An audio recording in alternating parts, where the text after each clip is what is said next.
As our scenario begins, we find Ken Smith, who is a longtime employee for a large company. Mr. Smith is no different than you and me. He's a loving husband, father of 3 children with 1 on the way. He has a mortgage, car payment, and other bills and responsibilities. Ken Smith has just been called to his supervisor's office, where he is told that due to past poor work performance, the company is letting him go. He is no longer employed. This is making it very difficult on me. I wish there was something more I could do. Leaving the supervisor's office in total shock and angered by the news, he exits the building to the parking lot. As he walks toward his vehicle, he feels his world crumbling down. He is overcome with anger and despair. When he arrives at his vehicle, rather than leaving, he opens his trunk and pulls out a semi-automatic rifle and returns to the building. He enters the building through the company restaurant, where numerous employees are enjoying their lunch break.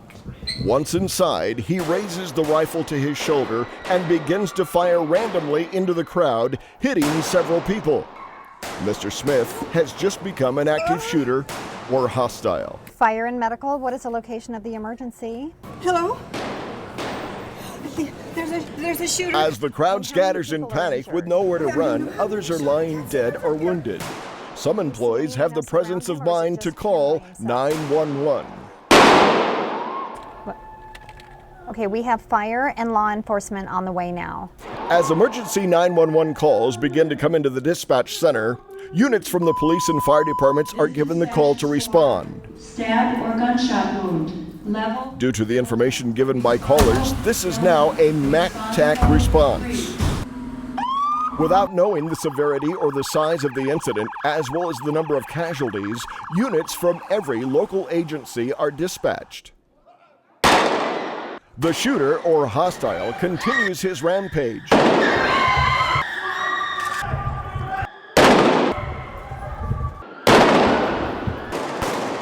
Shooting anyone in his path as he makes his way through the building.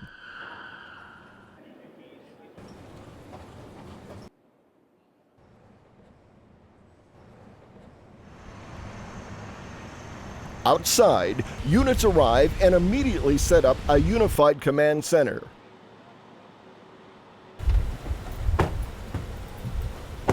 While being briefed by company security.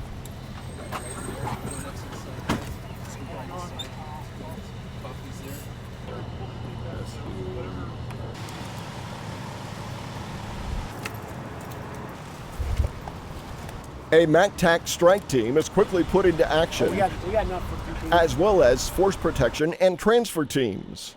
As the strike team or MACTAC team approaches the building, a perimeter is set up around the building with all exits covered by multiple agency law enforcement officers. The strike team enters the building in search of the shooter. At the same time, they advise the command post of numerous victims and which areas can be considered warm zones, safe for the force protection team and fire department paramedics to enter. The shooter continues to make his way through the building, killing and wounding his co-workers and innocent bystanders. Coming up on the curb. Rear, are we up? Rear, are we up? The shooter is still at large.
As our shooter makes his way through the building, our strike team 1 enters to pursue our suspect.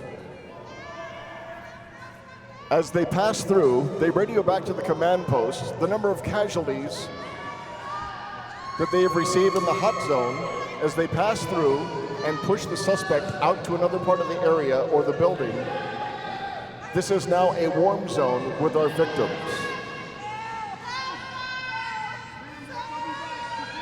Just a reminder, there have been 84 active shooter incidents reported in the United States between the years 2000 and 2010.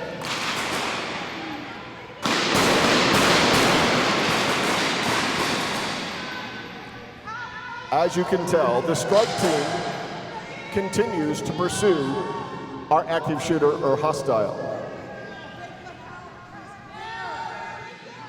Now, Force Protection 1, law enforcement and fire department personnel and paramedics enter the warm zone to triage, treat, and prepare for transport our victims. The average incident lasts 12 minutes, 30% last less than 5 minutes.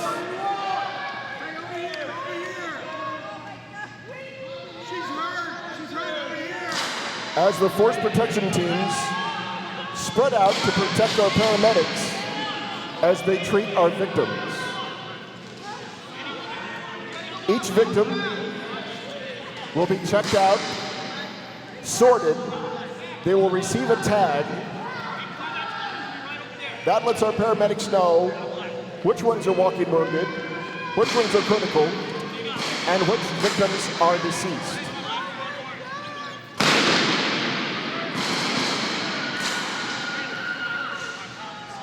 We now have a second force protection team that enters the building to assist the first force protection team, creating a safer area for that warm zone as we can treat our victims of this active shooter.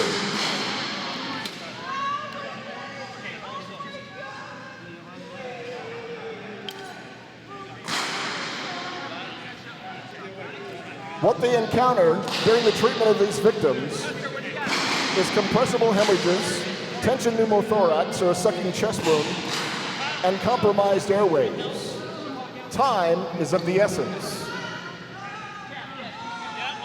The first 30 minutes of an active shooter incident are very critical. Injuries incurred from an active shooter must be addressed within this time period to help ensure a favorable outcome. Commonly found injuries, as I said, are the compressible hemorrhages, tension pneumothorax, and comprised airways.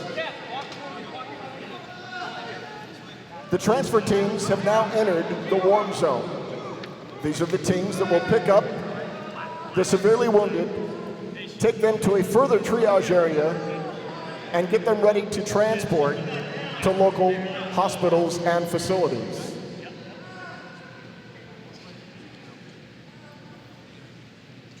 They must move as quickly as possible without endangering the victims any further to get them out of the warm zone to the triage area, prepare them for transport.